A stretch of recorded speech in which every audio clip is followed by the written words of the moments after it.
downtown Kazan.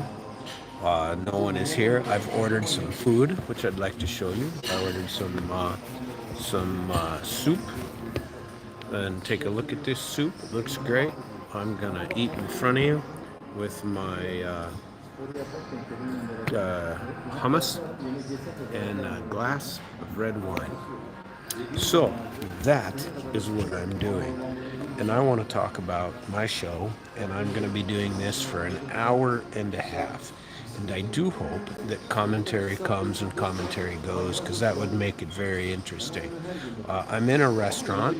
I'm in a beautiful restaurant, and show you a little bit about it. Catch a view of everything in here.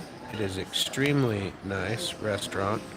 There are others here, and I will show you the other direction of what is going on. This is a beautiful atrium location, and here I am in an atrium location in downtown Kazan in a place called the Palace. And you've seen my food, but I'm gonna show you again. And I may actually eat in front of you, especially the soup. And this is a live program.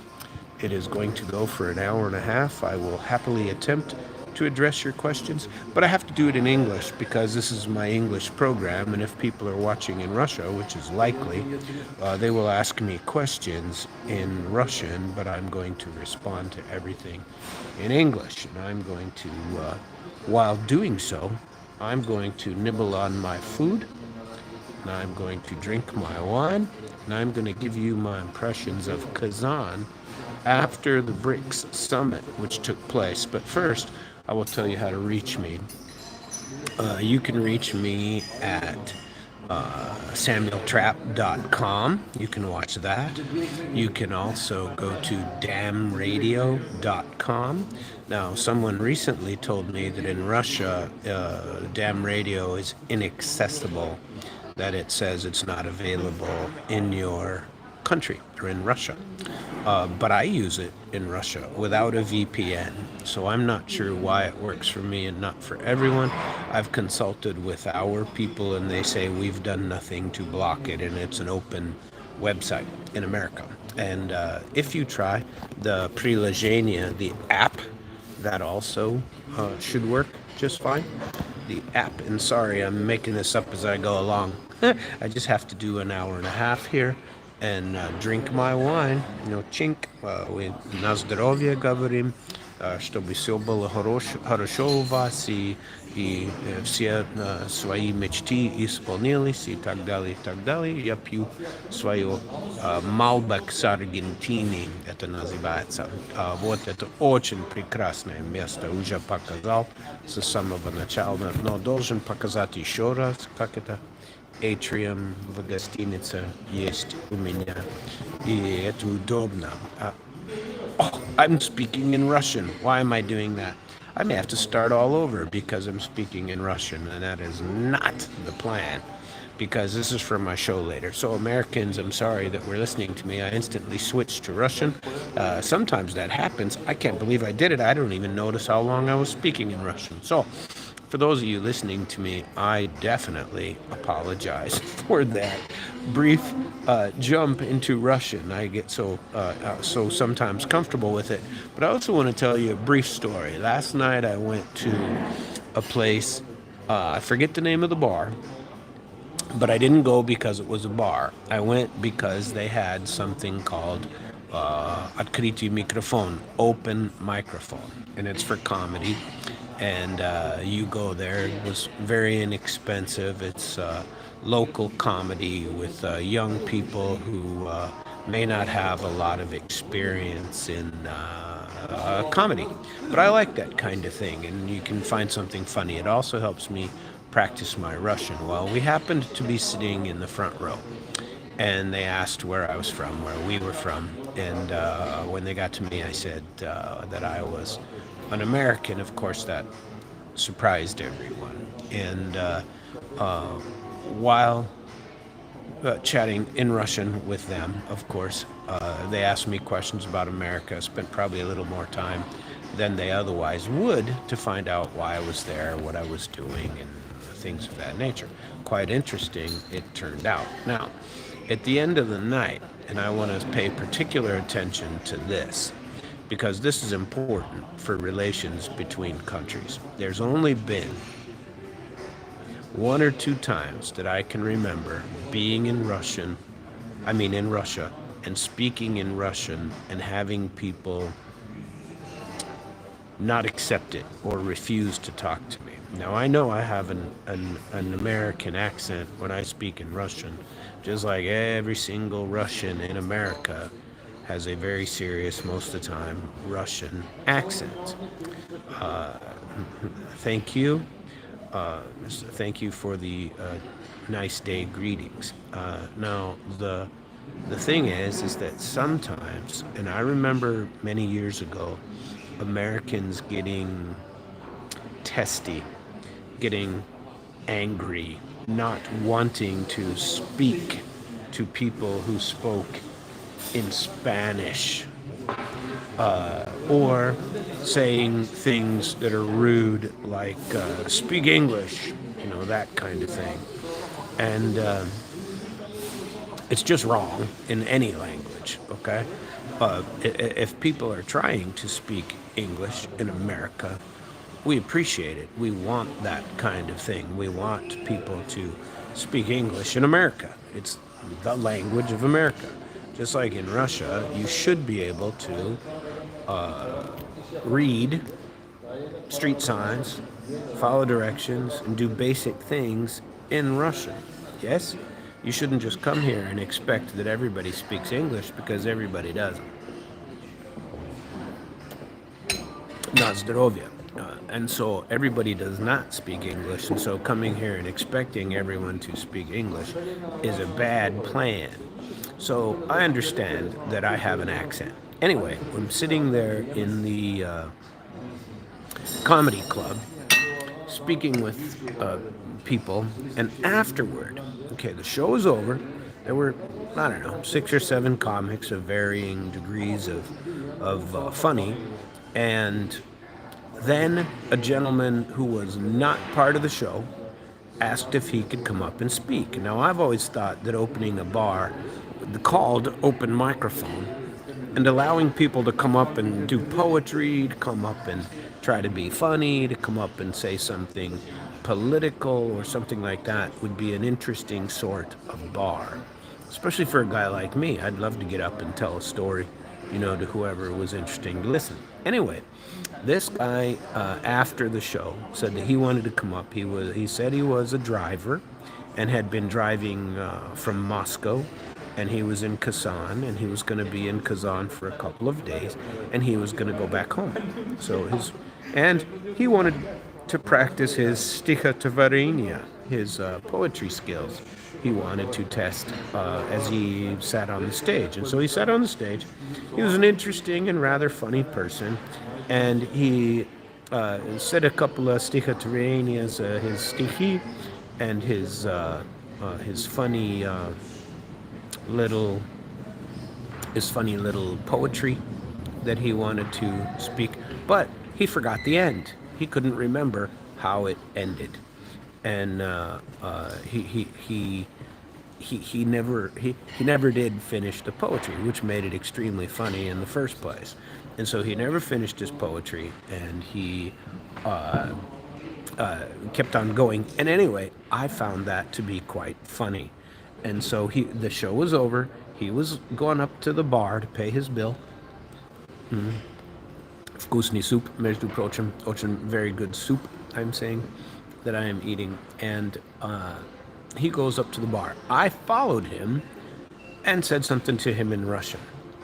And we spoke. I said, I'd be interested to know the end of your your poetry there. It seemed like it was going to be kind of funny. And he says, I said, I had a teacher in Russian that long ago taught me a Russian rhyme. I said, I thought about getting up and saying that piece of poetry to somebody, but it's a little rude. It's with swear words and things of that nature. And while we were talking, another man sitting at the bar turned around and said to me, rather rudely, said, I don't understand a word you're saying. I don't understand anything you just said. Don't speak Russian to us. You don't know how. And I said, he said, speak English to us. And I said, well, no, I'm going to speak in Russian because this poetry that I'm going to tell you is in Russian. And, I think I'm speaking fairly clearly in Russian. And he goes, I don't understand a word you said. Now, in my life, I have only had that happen twice.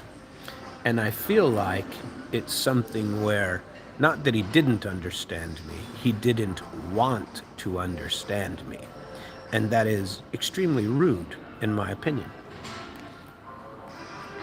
And it is very, very rude. So I just laughed it off. I mean, what am I going to do? Tell him, that you're very rude and you don't need to talk that way. No, I finished my little poetry with the other gentleman and told him what it was and walked away with the other person kind of looking after me like, what is he doing there? Русский шоу будет через час. Я сделаю, но сначала это на английском для моего шоу. I was saying that my show right now is in English because I have to record it in advance or it will not be played on my American radio station today. And I have to get my product out because it has to be uploaded at that time, and then we can play it. But afterward, I do plan to do a Russian version. So if you want to tune out now and come back in an hour, I do plan on doing one in Russian on the same topics. And I think that is definitely my plan today. But I wanted to give my impressions of Kazan, of BRICS, of Putin's final interview, his final press conference and what he said, of the BRICS conference. And I think it's important to do that sort of thing. I also wanted to talk today about YouTube and about blocking things that they don't want you to hear. This place really is incredibly awesome. I'm at the palace, forget the exact name of it, but the palace in downtown Kazan. It's right next to very near to the White Kremlin, and very beautiful place to be. And certainly inside of here, they have done a very great job of putting this all together. So, as I sit here in Kazan and wish to give my impressions of what I've done for the last several days, I did a tour of a place called Bulgar. And this hotel that I'm in is called the Bulgar. And it's got the palace, the Bulgar at the palace.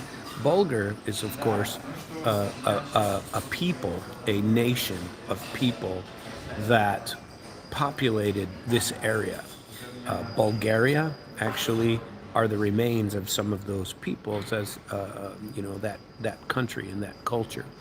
And this place has a deep and long history. The difference between America and a place like this is American history is generally pretty short. We're a young nation, 300 years, let's say, probably a little longer, but building cities, building the nation, building states, moving west across America, killing all the Indians, doing things of that nature has dragged on for a while. And the Indians, as a culture, did not have, at least in North America, they did not have a lot of recorded history that was recorded and kept in place for us to review. You can find some things, evidence that they existed, but you've got to dig down pretty far. And when we went to the area of where the Bulgar people were in the area where we were. There was a mosque. There was an old church that was on the banks of the Volga River. And the history, there are museums that we went through. There are old palaces that they are digging and attempting restoration. Old mecheti mosques, old churches, old cities, old living quarters, and all on the banks of this of the Volga River. And so they were showing some of the archaeological diggings that were going on, and the museum was fantastic. We had an excellent guide, and she knew her stuff. The whole trip to Bulgar from Kazan was a couple hours, 2.5, and she spoke the entire time about the history of the people. And for Americans, I encourage you to go out and learn history. Probably my biggest point to take from my travels here and my excursions this week is to realize that history didn't start in America. And I know you know that. I know that's stupid to say. But damn, you come over here and you see 1,000, 2,000 years. We saw evidence on the banks of that river of civilizations that started in 289 AD. And they probably went back further than that. Genghis Khan, there was a great section on Genghis Khan, who overtook the area, and he there was his family tree there. And what was very interesting to me is that he's on the top. This family tree covered an entire wall. I tried to take a picture of the whole thing, but I couldn't fit it all in. The family tree was so interesting and how it spread out. And the guide was telling us, and this is probably true. Well, I'm sure, she's passing out information that is known to her, and she said that part of the reason that Genghis Khan, who arguably was not conquered out of the region, he divided his kingdom among his sons, and his sons, according to the family tree on the wall, his sons were 3, and he provided each of them with a section of his kingdom, and they each took a section of that khanate or kingdom. Genghis Khan developed khanates, which were small kingdoms, and the word Khan is still in history a great historical name. In America, half of the I won't go there. I won't go there. But I'm shaking a little bit because I want to make sure this doesn't fall down, and I hope that the sound is okay. If it's not, somebody should say something. But I think it's okay. And I'm still eating my soup. I don't mean to be too rude to anyone, but damn, it's pretty good soup too. It's good soup. It's very good wine. This is a very good restaurant. Should you have the opportunity to come here, they have great music in the background. And I told them I was going to do a video here, and they were okay with it. So, napkins are in short supply. However, but I'm very pleased to have gone on that trip and seen the history of Kazan. And what she said was that since he wasn't really conquered, but his kingdom fell apart anyway, the reason that it fell apart was because he gave each son part of his kingdom. He didn't pass the entire kingdom to the oldest son. He divided it among the 3. And then it showed in the family tree how those 3 sons also divided the kingdoms into smaller sub-kingdoms, and each one of them had it. Well, then the family squabbling starts always, because that's the way families are. They squabble, They fight, and cousins began in earnest to fight each other, and to fight each other for some of the land, some of the khanates. And some of the khans wanted to take over other khans. And of course, we had war among family that conducted for many, many years. And that is part of the reason that the khanates don't, well, of course, they weren't going to survive that long anyway, because countries come and countries go, and countries rise and countries fall. And the khanates fell. Genghis Khan fell. Well, after that, we went, saw some, oh, what an area. And there was evidence of the Russian culture coming into the same area. There was evidence of the Turkish people coming. There's evidence of the Bulgarian people coming in the limits of where they were. And then it was just, it really was an incredible visit to an incredible area called Bulgari, the Bulgari area. And there was a great fortress that was built there, and the towers are either rebuilt or have they obviously didn't stand the test of time. They're made of wood, but some of the churches and mosques on the bank of the Volga River have been rebuilt, and it's a very nice area. If you get a chance to go, whether you're a Russian or whether you're an English speaker like me, it is well worth the visit, and to know the history of the area and the history of the place. When I have been in Kazan, and now I've been in Kazan a week. Tomorrow will be a week, and Kazan is a beautiful city. If you get a chance, go back to my previous YouTube videos at Samuel Trapp. You can find them.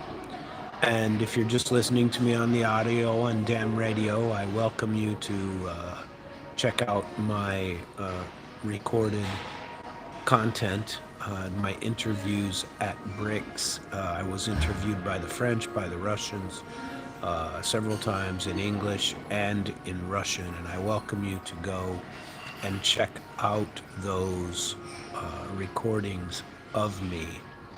And I think you might learn a few things.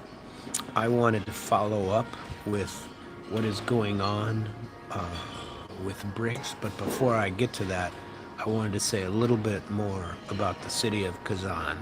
If a lot of my listeners on YouTube are Russian speaking, and sometimes they listen to me in English to practice their English, which I find very great. I hope that I speak clear enough for you. I very much love it when I listen to Russian, especially political speech, political people, and they speak generally clearly. Yesterday, as I said, I was at Open Microphone at Kriti Microphone, where young comics get up and test out their jokes. And sometimes the nuance of the joke escapes me, whether it's culturally, whether it's linguistically, whether it's politically, whether it's just our level of funny or our type of funny is different between countries, because it really is. And sometimes it's just not funny from a different point of view, from the point of view of a different country. I'm going to try this hummus. Looks very good. I've been eyeballing it, so I'm going to try it. And crunchy. So there you have it. I enjoy it. I'm eating on the radio, eating on a live program. It's probably rude, but I'm doing it anyway. And that is very, very tasty. And I don't mean to be rude to you, and I apologize. But Kazan as a city, the nightlife on the same street, I think it's called this Bashkir? I really don't remember the name of the street. But go to the Palace District. Go where the cult, so the ring is. There's a big place that has a wedding ring on the top of the building, and you can walk in these places at night. There are children out at night. I was in a restaurant, a bar restaurant, with a singer that was not only totally beautiful, but she sang incredibly.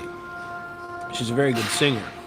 And the show that they put on and the way that the restaurants look, I'm not saying you don't find them in America, because you do, but it seems like they're far more frequent in Russia. That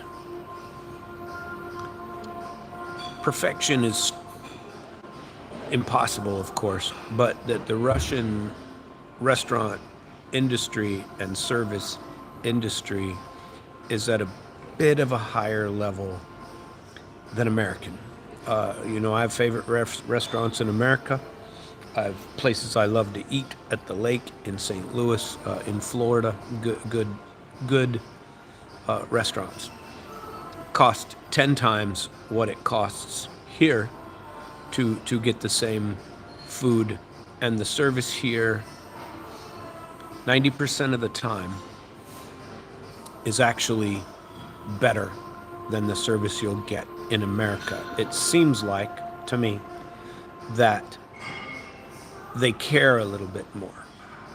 And maybe that's the wrong way to put it, but there's a great deal of pride that goes into providing you a good meal. I mean, I'm going to show you again just because I'm obsessed with this. Look at this hotel atrium. Check that out. This is in a very nice layout in a hotel. Granted, we're in downtown Kazan, near the White Kremlin, and tell you what, it's you expect something more here, to be truthful, but it was the same in Naberezhny Chelny. It was the same. The food we received at any restaurant that I've gone to, any place that I've been that's a restaurant, even the small picarnia, the small bakeries, cafes in the morning, I have nothing but good things to say about the food, the service, the quality, the taste. Every once in a while, you have to give a bad review. If you look at my Google account, I have a habit. I've been putting Google reviews on Google in restaurants all over the world for 15 years.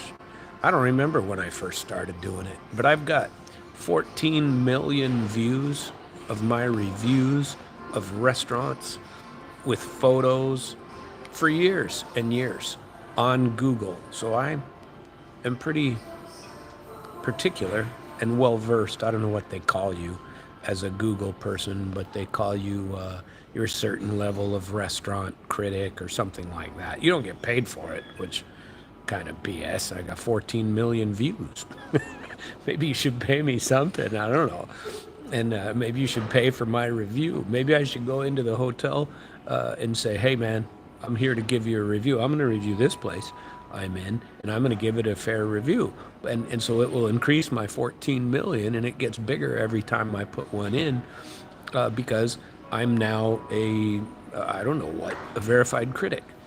And I didn't do it for money, but I like money. If I get money from it, that's beautiful. Yesterday, day before yesterday, I don't know, somebody gave me my first money like, where they pay you with what's called a super thanks on YouTube.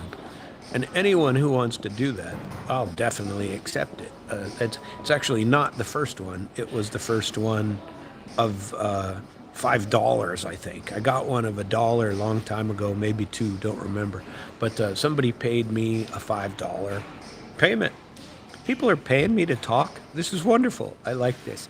And so anyway, it's pretty comical to get paid to say something on Google. Well, if Google would pay me for my 14 million, even a penny a piece, that's still a lot of money. And it's growing.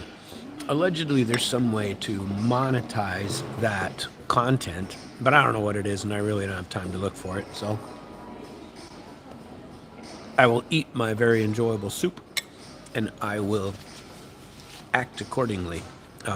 You know, when I give my rating of this restaurant, of the food that I am eating, and frankly, the food is quite good here, and from what I've tasted right in front of you, which is again somewhat rude, but I'm doing it anyway. Sorry about that. I don't intend to be rude. It just happens to be that I'm reviewing a restaurant, and it was hard to find a place to work. So, when I was in Naberezhny Chelny, there was a hotel downtown called the Business Center, or it was the name of a hotel plus business center. And in that business center, I could go and rent a small space in the business center room. They allowed me to do it for a small fee, and I was able to sit in a quiet, non-public room and do my impressions and my show. Well, I've tried all morning in Kazan this morning, been to several different hotels to look and find out what they, whether I can find a place to work separately. And I couldn't find one. I went to 3 different hotels before coming here, and this one, I phoned a couple more. I phoned several more, in fact, before I found this place. And when I was in a place called the Bulgar, in fact, and actually, no, this is the Bulgar. I was in a place called, it doesn't matter what the name of the place was, but I went there by Yandex taxi, and when I got there, they said, you have to register it in advance. And then the lady came, and I said, well, I'll advance it, come back in an hour. The lady came out and was talking to me. She said, no, ours is booked for today, tomorrow, and the next day for 24 hours. And I said, okay. And I asked where I could go. She referred me to another place. I walked to that place. It was within walking distance. And then I walked to another place. I went to 3 places in the center, and each one of them had business rooms that you could rent, but they were more like a hall for 15 to 20 people, and you had to schedule them in advance, and they were either booked or they wouldn't let me do it without registering a day or 2 in advance. So when I called this hotel, and all of them were very nice. I don't mean to say anything bad, but the help I got from this hotel was extremely professional, very, very nice. And they asked, well, you can come here, and we have a business center. You can just sit in the business center. There's, anybody can come in and out, but it's usually pretty quiet during the day, and you can come in and out and just use the business center. And I said, that would be great. Beggars can't be choosers. You have to take what you can get. And so I came in here, and while walking through this restaurant on the way to the desk where I had already kind of arranged to have a little bit of a private spot, I was thinking, well, this restaurant looks fantastic. The pricing of food here is not like in America. This, you don't buy a glass of wine for $6 in America. That's not happening. You can at least double that, sometimes more. Maybe in California you'll get something cheap, and there were cheaper versions here. But this is an Argentinian Malbec, which I happen to enjoy, and it's not expensive. If you're getting a glass of Malbec in America, you're paying a lot more than this. Argentinian, you're not going to get it for $3-4. Yes, I could have bought a cheaper version of wine for $3-4, but this one came out to be 600 rubles, probably about $7, and I'm very satisfied with it. It's very tasty, and yes, it's a Malbec. So I chose to when I got to the reception desk, I asked her, I said, well, is it available to sit in the restaurant? It's early in the lunch period. Maybe I can sit there and work. And she said, that's absolutely fine. I may have to move to it. There's a private meeting room that I could go to, which I've already toured and found to be quite nice. I might do that. But the sound seems to be okay here, and everything seems to be going the way I want it. So I am, again, very impressed with Kazan, very impressed with what I get here as an American. Comparing Kazan to, okay, we have 1.3, 1.4 million in Kazan, if I recall. I'm no expert on that. I was told previously that it was under a million, say 600,000 to 800,000. It had to be years ago because that's not the case. They do have a metro here. I haven't been on it, but they have a very good public transportation system provided to us as members. Sorry, there's going to be noise here apparently, and hopefully it's over soon, but he's rolling something by. I can't pause either, so I'm very sorry for that. I'm going to wait till it goes.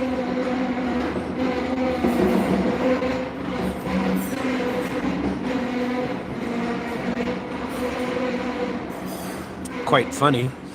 He has a platform, a speaking podium on wheels with terrible wheels.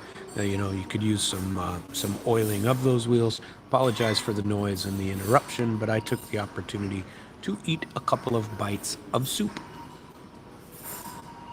So, I hope you don't mind.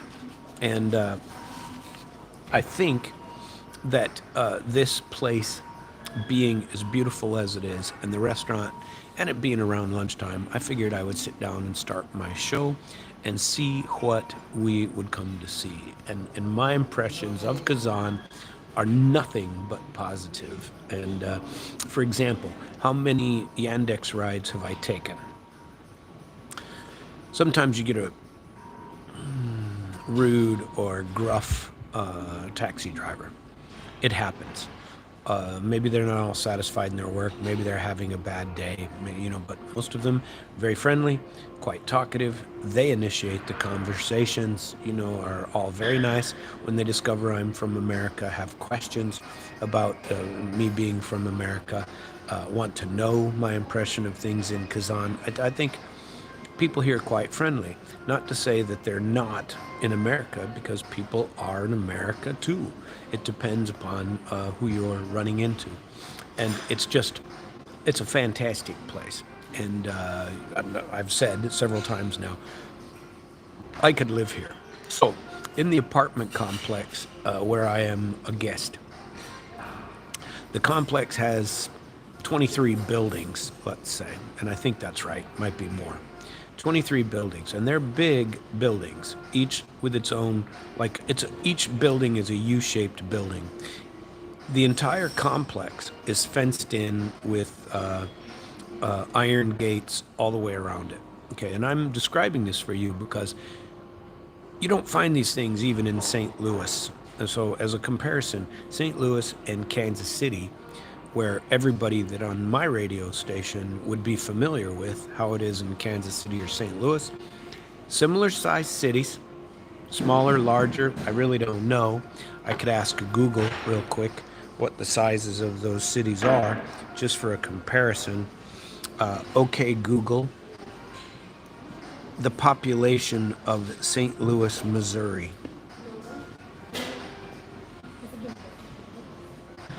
The population of St. Louis, is very much down. It's a small city. Wow, I thought it had I thought it was much larger. St. Louis is only 275,000 people, declining 2% annually, decreasing 8% since 2020. Well, that's frightening. I thought St. Louis was a pretty big city, but I guess not. Okay, Google, population size of Kansas City, Missouri. Kansas City, Missouri is, where is it? 502,500. So that's interesting to know. Even so, it's half the size of this city. Okay, maybe that means a little bit. Maybe I should compare larger cities. I've lived in Dallas. I've lived in Washington, D.C. Services, hotel, living quarters of the type that I'm living in, apartments. I haven't ever seen them in America. So think about this. On the bottom floor of all of these, some builder listening to me in Missouri is going to think about this. If you took a complex, and let's say these buildings are all 10 to 12, maybe bigger stories. Okay, so these are huge apartment complexes. And these apartment complexes on the bottom floor of every building, at least on the outside, on the outskirts, around the fenced area, around there are separate spaces for commercial restaurants, stores, shops, all the way around. So, surrounding your living area, and you see something similar in New York, but it's a little more on the dirty side. If somebody has any information on these type of projects going up anywhere in America on a grand or a very large scale, I'd be very interested in seeing them. We're trying to go to a place called Innopolis. Innopolis is an IT city, and I studied up a little bit on it, read a little bit about it. It was very good soup, by the way. And you ever get a chance to come here to the restaurant Palace inside the I'll have to give you the name of the hotel here in a minute. It's well worth the visit if you get a chance. And I'll do a rating of this. If you follow me on Google, you will get it. And now I've started doing them on Yandex too, because Yandex Maps also has a restaurant rating system, and so I'm rating restaurants also in Russian. In the Russian system on Yandex. And for every time that I come here, I plan to do more of it because I like it. And maybe I'll get up to millions on Yandex as well. But so far, that's not the case. And no, I posted a few of my videos on YouTube as well. That is beginning. And I posted my interview with Ukraine.ru yesterday. That one's in Russian, and you can listen to it. I also put it on my YouTube channel. Now, YouTube, over the last 4 or 5 days, I have had the same number of hits that I used to get in the early summer. A good number, 10, 20,000 a day, right? Sometimes far more than that. But quickly, I don't know if they're blocking things. Either they're blocking the Russian language, they're blocking positive Russian content not negative of Russia. Apparently, on YouTube, we're supposed to get on YouTube and badmouth everything Russian. Then you get a higher ranking in the algorithms that YouTube uses. I don't know if that's true, but that's certainly the way it seems, because it seems like I put on a video in Russian, in English, it doesn't matter. And I guess that's confusing to some people in my channel that I speak both in Russian and in English. I like to do these in English and put them out there because people do listen to my program in English all over the world. I'm getting a decent number of viewers that are paying attention to me live on my live feeds. I'm getting a good number of people that come back to my videos and watch them and like my opinions, especially about things like travel. I'm very well traveled.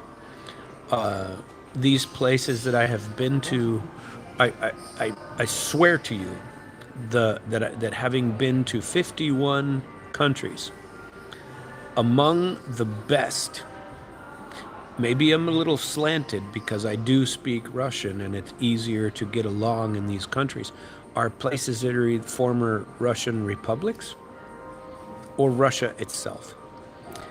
Beautiful, well kept, friendly, modern, easy to get around. You can pay with everything with your telephone. In America, you can't do that. You can't pay with your phone. It's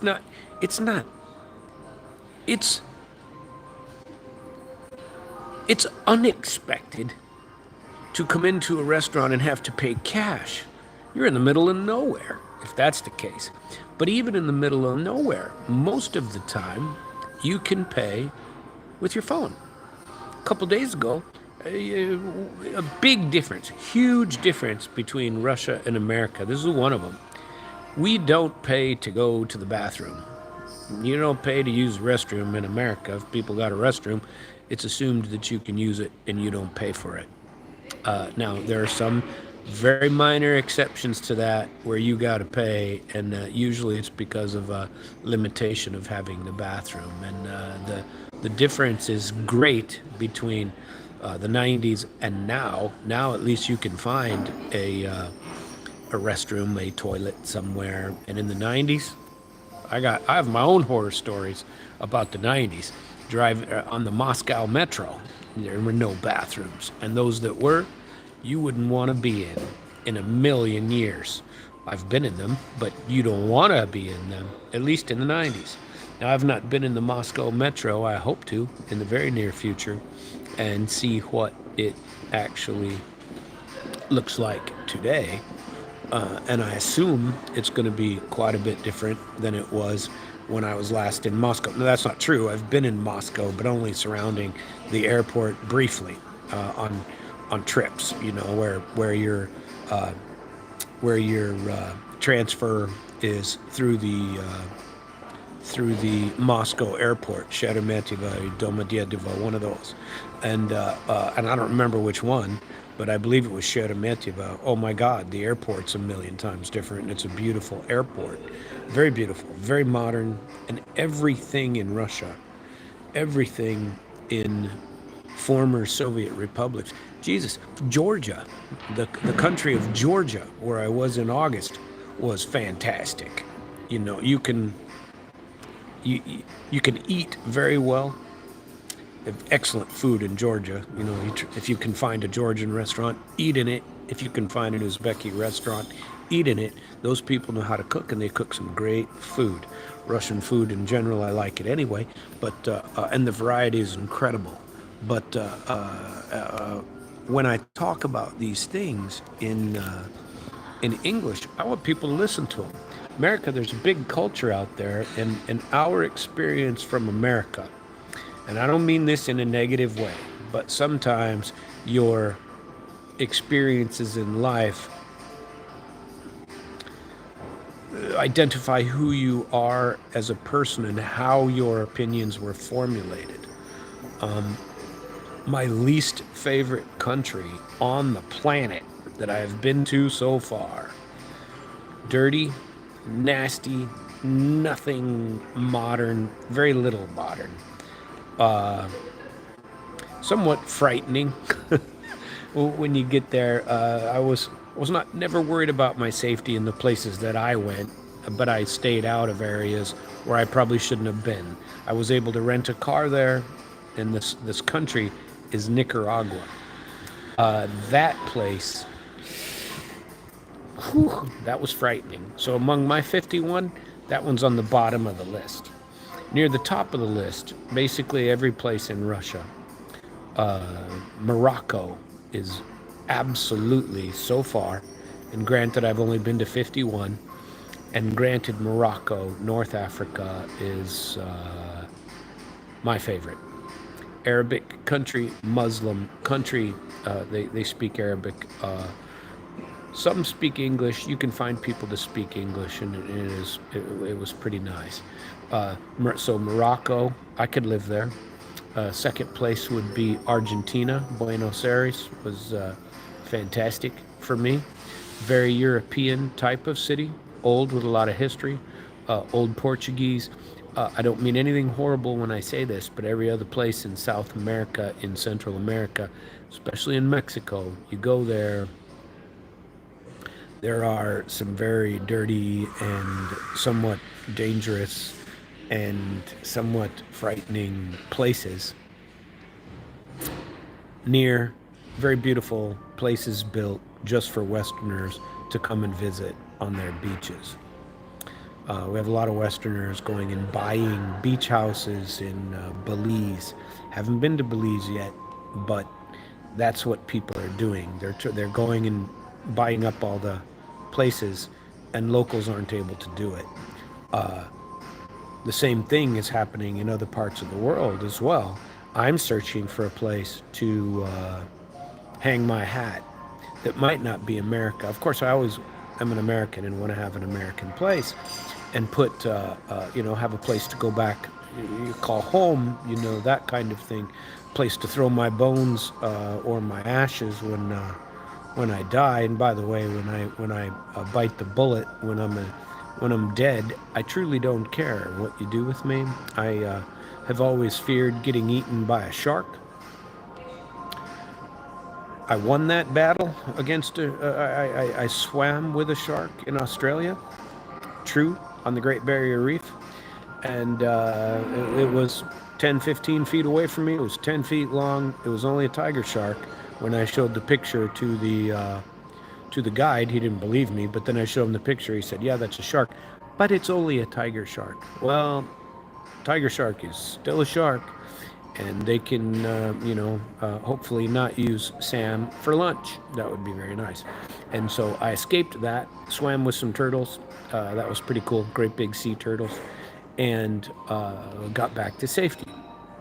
But the point of that is you can throw, if somebody burns me up, if people are listening, you want to burn me up and take my ashes and distribute them in the ocean, there you go. I'd be eaten by a shark, right? That sounds like a good way to distribute your ashes. But I really don't give a crap what happens to my body upon death. But it would be nice to have a home. But I have wandered. Thank you. I have wandered a bit my entire life and been around. I've been to all 50 states in the United States, and more than 50 countries, 51, and hopefully I'll get to some more in the very near future. I strongly recommend travel, visiting other cultures, identifying with why they think the way they do, being friendly. Sometimes people aren't friendly back, that is true, but 90% of the time, people are friendly and people are helpful. You don't run into people like I ran into at Open Microphone last night who basically speak English, we don't understand your Russian. Well, sometimes you don't. Sometimes I don't understand your Russian, by the way, because especially with men, it's a little bit on the harder side, and you have to get used to the way someone speaks sometimes before you can understand exactly what they are saying. And I encourage anyone traveling to do just that. I think that when you attempt to get along with other people, they will attempt to get along with you in return. Okay, now I feel like I've wandered around a little bit and told you quite a bit about my events in Kazan and the things that I've done, the wonderful restaurants I have sat in and enjoyed, and I'm going to show you. This is made of beets. I guess you can't see it, can't show it to you. They have a beet spread that you eat with bread dip, and they have one of hummus and one of I forget what those other nuts are called, but check them out. These, oh, I'm gonna lose you. I hope it'll do. I don't want to cancel it, but keep a look at those tasty foods that I plan to munch upon at some point in this, during this video. And I wanted to get back to my point of the BRICS here in Kazan and what we have learned and what we have seen.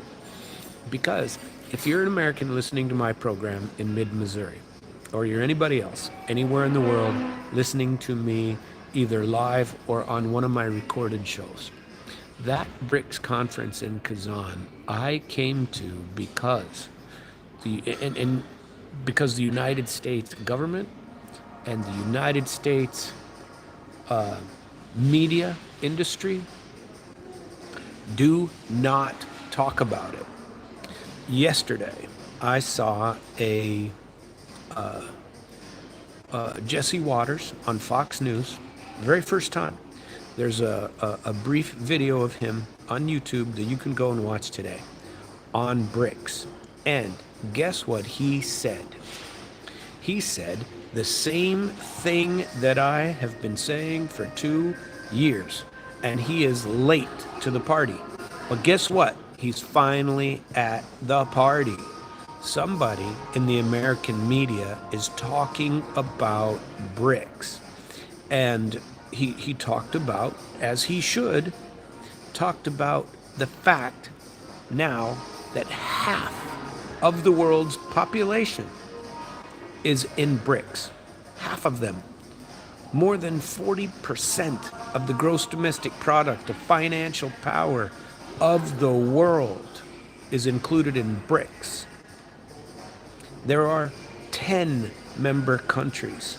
I can't remember the exact number. I want to say 11 new partner countries. They're not full members yet. They're partner countries. 35 countries attended the sessions in one way or another. Turkey attended one way or another. Americans, if you're not aware of it, Guterres, and I can't remember his first name, but he's the head of the UN. He appeared at this conference on behalf of the UN and the UN Security Council and offered to work in conjunction with BRICS.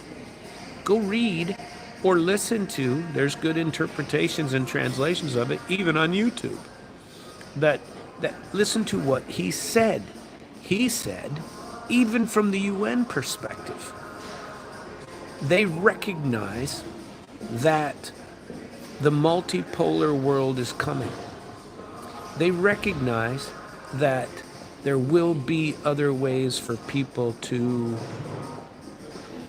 get along with each other on a financial level, on a political level, on an education level, on every single level, the same, and there's going to be an alternative. This alternative is coming, and it's already here, in fact. And but now, finally, Samuel Trapp and a few others are not the only lunatics talking about it in the West. So the facts are these. And NATO countries, I don't know if you had a chance yet. In fact, I wanted to play it, and I will if I can, but I'm not positive I can do anything but play the audio. And so, because I can't control the camera the way I wanted to. But if you're not familiar with Mr. George Galloway, he's from Great Britain. He has given many, many lectures. He's very well known. He was at the BRICS summit. I spoke a couple of words to him, just hi, bye, that's it. While he was speaking with a group of people, I stood there and listened, basically. And he was someone who they interviewed quite a bit at BRICS. Well, as he was leaving BRICS, he was attacked by a reporter from Sky News in Australia. And if you get a chance, and I'm going to play it, it's a 7-minute video. And this video, if you can go watch it, it's also a good video to watch. And I want to play this video in its entirety, and I hope that it gets to it should be pretty well played for you when it comes on, and you'll get to hear all of it. I'll put it next to the speaker so that you can hear it completely, and but you're not going to be able to see it because it's not going to happen. So and my internet is somehow slowing down. Don't know why, and maybe it's in the hotel. But I have to go to my history, see my channel, and my video history, because George Galloway, confronted by the Sky News reporter, is very interesting. Why isn't it showing my history? Where is my history? Playlists. And anyway, I'm sorry to be doing this live while you're listening to me and I'm attempting to entertain you.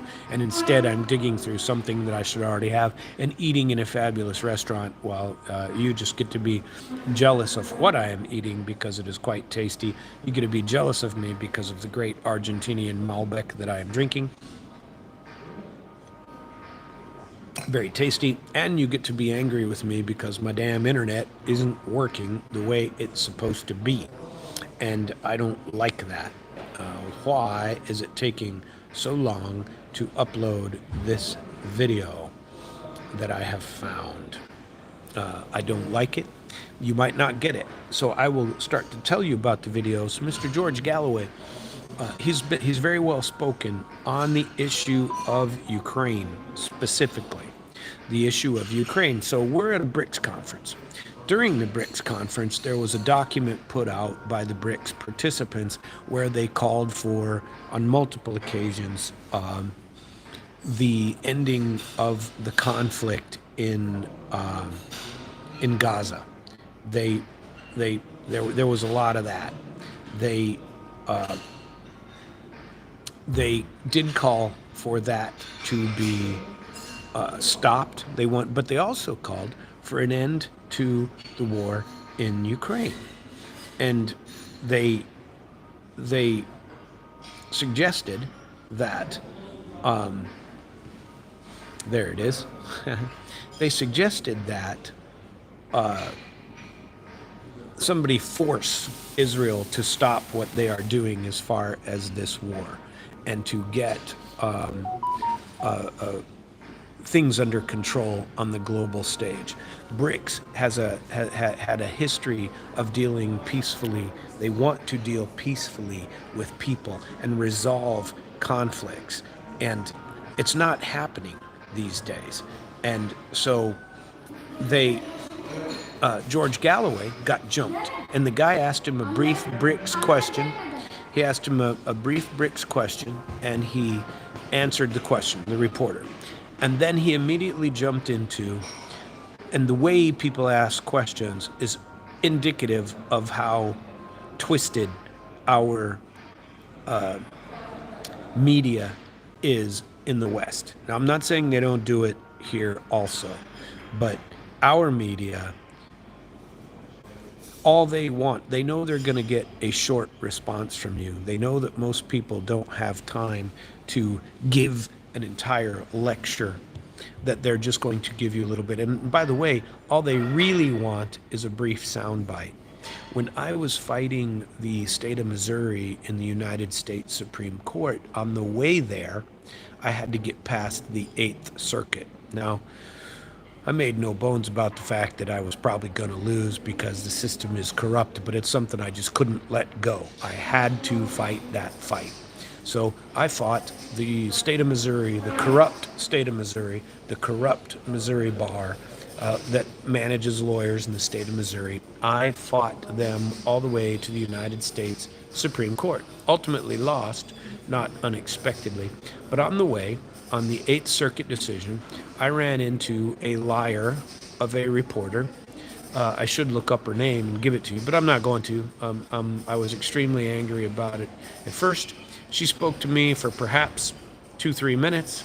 Said she called me, by the way. Said she had read the ruling of the Eighth Circuit and wanted to get my opinion. I said I was negative about it, and I planned to go to the United States Supreme Court and see what I could do there. Although I wasn't all that hopeful of that either. It was just something that I had to do. She publishes the next day a report in a lawyer's journal attacking me personally on a level and completely lying about me. There isn't a word of truth in that article, and it is just BS. That is what people do. They take one or two of your words and twist them. They already know what they're going to say about you. They're just hoping to get some kind of a justification for what they're going to write. And that's what they've been doing to Donald Trump for years. That's what they've been doing to a lot of people for years. That's what they did to me for years.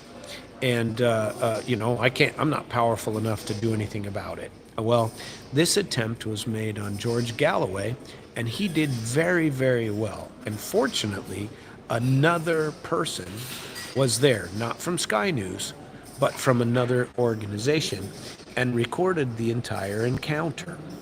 And that encounter you should see. It's something about it has to do with it'll say something about the attack of George Galloway by Sky News. It's about 7 minutes long. The internet isn't powerful enough here. It doesn't appear to be pulling up that video for me. I hope it's not causing problems in my transmission, because this is a live broadcast that I'm doing that I hope to play later on my station later this evening. And it's not looking good that I'm going to get my content on Mr. George Galloway. But basically what George said was, listen, you so-and-so reporter, you came up here and attacked me. What gives you the right to attack me about this when I've been completely upfront about Ukraine and my thoughts on the war in Ukraine?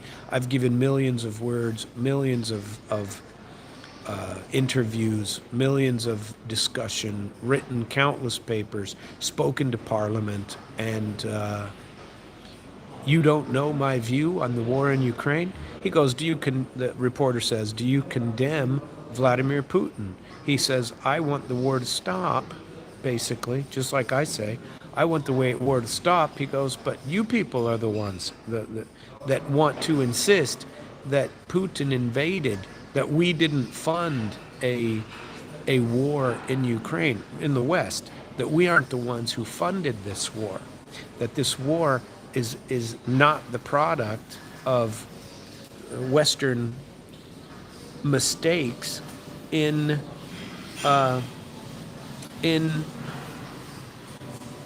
Ukraine, mistakes that we created, not Vladimir Putin. You can be against the fact that he finally had enough and went into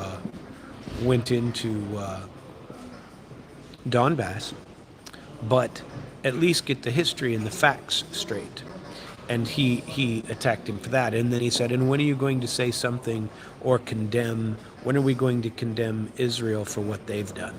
No, I don't want to get into that. I'm no expert on that side of on the Israel portion. But I'm telling you, I think that war too needs to end.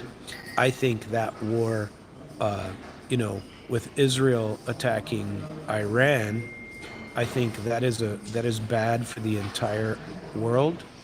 With Israel attacking Lebanon, with Israel attacking Gaza, everything that Israel is doing has been condemned in the UN by multiple people, and the people vetoing any action are all from America, are us. And I'm not saying it's right, wrong, or indifferent that Hamas didn't have their share of the blame, but murdering an entire people, genocide, how can Israel be for genocide?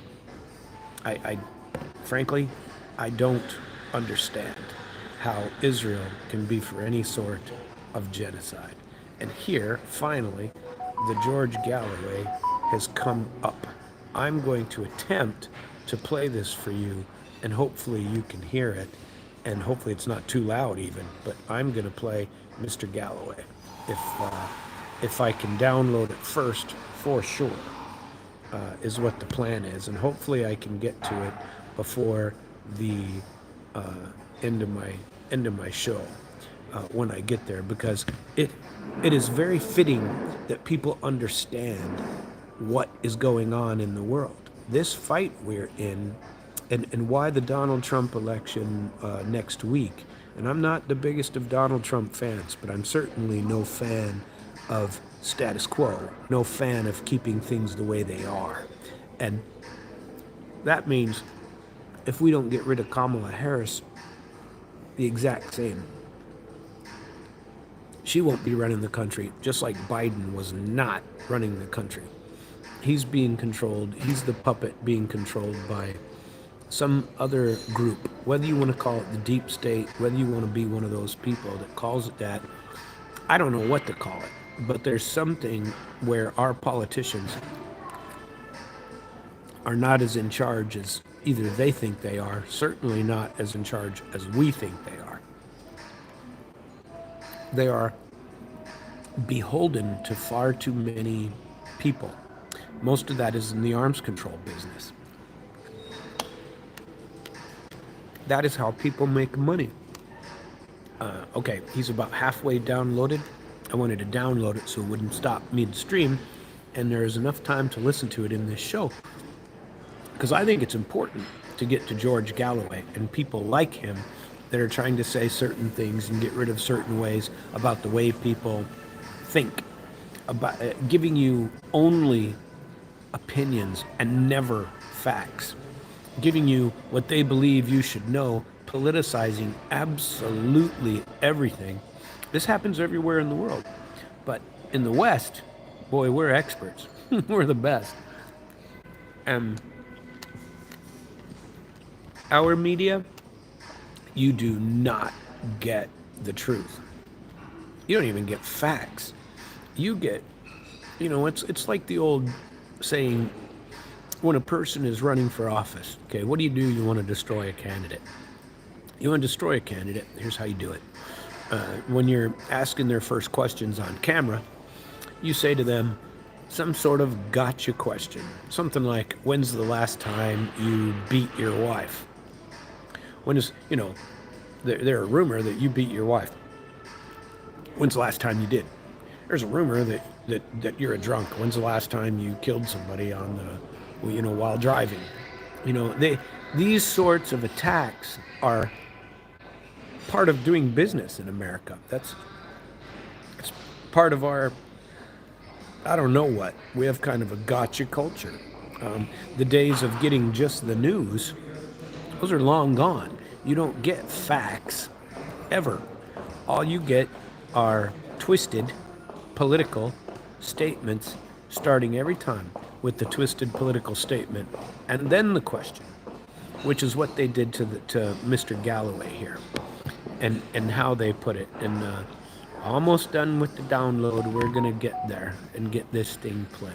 So I apologize for not being the technical god that some of us have in the Missouri actual office, and I'm out of the office still. I will be back in my office in about a week, and hopefully my show on election day, that will be live. My show on election day, that will be live, and I will also be doing it on YouTube like I am right now, but on Damn Radio it will also be live, and I will be in my own little personal office studio and able to access the tools that I need to do this correctly, and not to just have this. I'm also scheduling, in fact, I'm getting notifications of it while I'm sitting here. I'm scheduling with my French colleague that I met at the BRICS conference a conversation about U.S. elections and what to expect, maybe about U.S. results and what to expect. That will be done in English with my French colleague. And then I am also building a contact between Ukraine.ru again to do an election day interview. I hope to get that set up. We're working on scheduling that even now. And whatever the time difference is, I will meet that. That will be conducted in Russian, and that will be hopefully coming up very soon. And hope to do one pre-election and one post-election, and to keep doing those type of things. I'm trying to build with a lot of the contacts that I made at the BRICS conference. I intend to keep on going and hopefully building a conversation network with people who want to have conversations about how different we are, how the same we are, about coming together and working together to solve problems and not create more. And I really do hope we get to the George Galloway recording that is coming up. In the meantime, I wanted to talk as well about Vladimir Putin's final address to the world, the press conference, to the BRICS summit people. There's many videos at the end of the BRICS conference. You can find them. Look for Vladimir Putin's last address, press conference. Find the English version and listen to it. There's several out there that are translated more or less 90% correctly or more, that you can get to and listen to and review. I think it's important for people to do so and understand what happened at BRICS and why. And the big why, like Jesse Waters said in his address last night to the world, is that the singular world, the uniparty on a global scale, is ending. No matter how you slice it, those days are finished, and they're not going to continue to go on. The ability of the United States to dictate what occurs on the world stage has been the war for at least the last 10 years. I've repeated this a couple of times, and people are finally starting to listen. I hate to say that I was ahead of the curve on this, but I really was. And I've been saying this since I left the military in 2000. That the single party world, what people were always curious after the collapse of the Soviet Union. What's going to happen? What's going to fill the void? Well, the U.S. filled the void. The U.S. took everything, but the U.S. did it in a manner of colonialism, of forcing people to come along to the way that only the U.S. wins. Now, they've been doing that since Bretton Woods, since World War II anyway, but after the collapse of the Soviet Union, they were doing it in earnest everywhere. Meanwhile, they've pissed off the entire global South, the entire developing Far East, and including India. In India, it works well with everybody. People wonder why India has great relationships, or attempts to, with everyone in the world, and that peace is critical to them. Like I said in my last show the other day, they set aside their differences regarding the border dispute with China. They set them aside, and they were able to do so for the growth of BRICS. Multipolarity is so important to them that they've set aside some of their differences. I'm very sorry about George Galloway here, but it looks like his new BRICS. It's called, watch this, it's put out by the Workers' Party of Britain, George Galloway, explosive speaking to Sky News at BRICS. And if you haven't seen it, you need to see it. And I am very apologetic that I'm not well versed enough in. Hopefully, this downloads sometime very soon. But he would say it so much better than me. That's all I'm saying, is if you get a chance to watch it, you should, even while I'm babbling here. So I want to tell you a little bit about the plans going forward, and if this does download in time, I will play it for you. But I've only got a few minutes left to get that done. Or I'll only be able to play part of the interview because I only have an hour and a half, and I'm in an hour and 21 minutes now. In about at the end of this, I do plan to do my Russian version for half an hour to 45 minutes, maybe even an hour, that I'm going to do a Russian version of my show and give some of my same impressions in Russian from this beautiful location. For the rest of the time, next week, I shall be in Turkey. And, well, not the entire week. In fact, it'll only be the end of this week. I'm leaving tomorrow, leaving Kazan, headed to Istanbul. And from the Istanbul area, I intend to do a show after record one more. I'm going to try to do that from Istanbul live like I'm doing this one, and do another one in Russian, and hopefully that is successful, but technology has been killing me. And I don't want to have to rerun a show, but in worst case scenario, it's exactly what we will do, is rerun a show. So I appreciate that from everyone. Doesn't look like my internet is going to allow me to download Mr. Galloway for some reason. I don't understand why, but you're all going to be, what do you call it, disadvantaged by not listening to him. And let's see, have we finished downloading? Let us play him.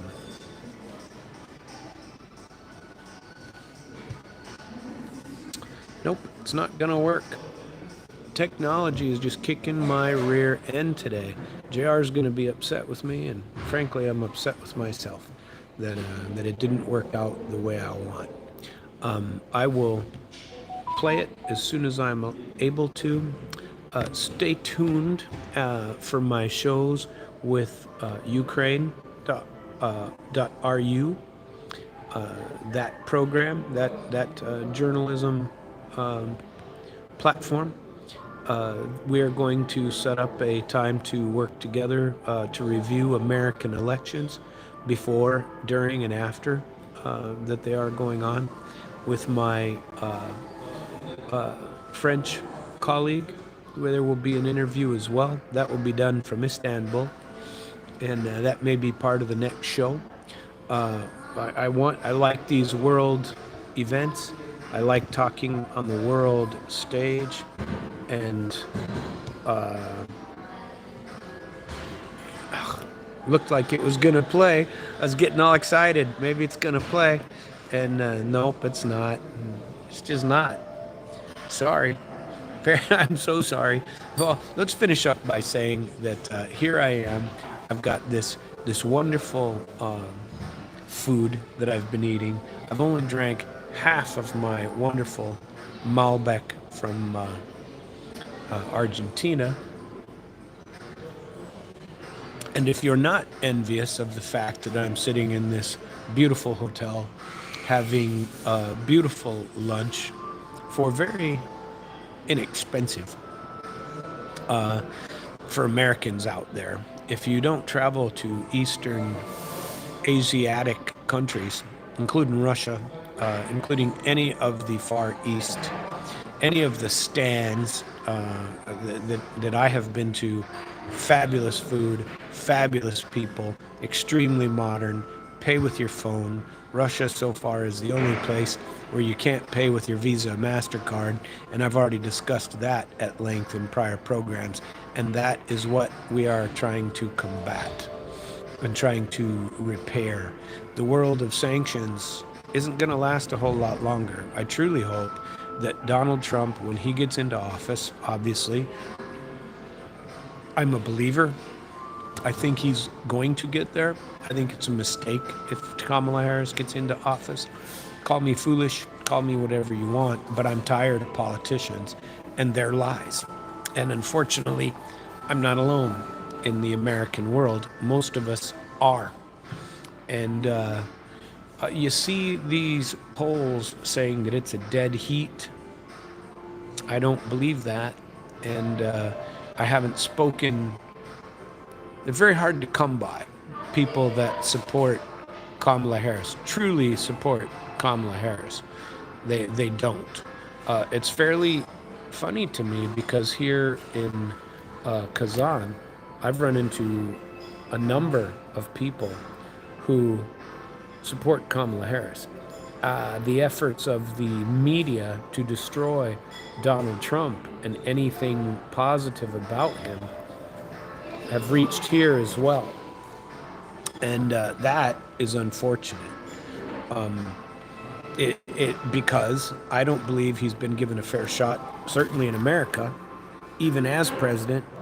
You can't identify anything horrible he did. Everybody's saying he's going to be a dictator when he becomes president, and he's going to.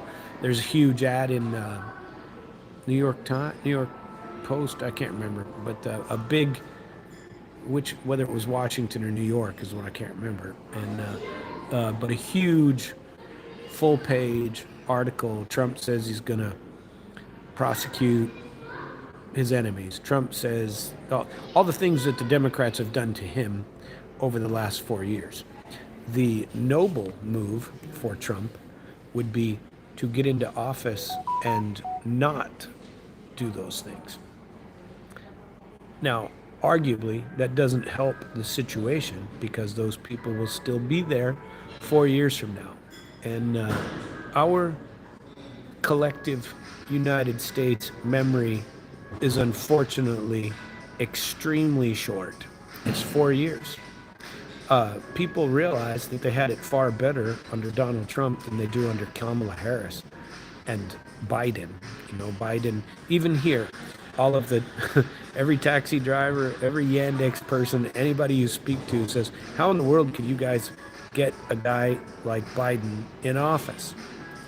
People wonder that, you see Kamala Harris and her, people call them word salads, in her hands. She has the same move with her hands all the time. Give me something different. You can always tell when she's going to get on a political roll. She doesn't say anything. And I've been accused of that as well. I'm a lawyer. I can, or have been a lawyer. I can, what do you call it? Now I forget the word. Filibuster. I can filibuster if I wish to. I'm fairly good at filibustering and filling in space when my George Galloway does not load. So I encourage you, I'm going to end the show here on this note.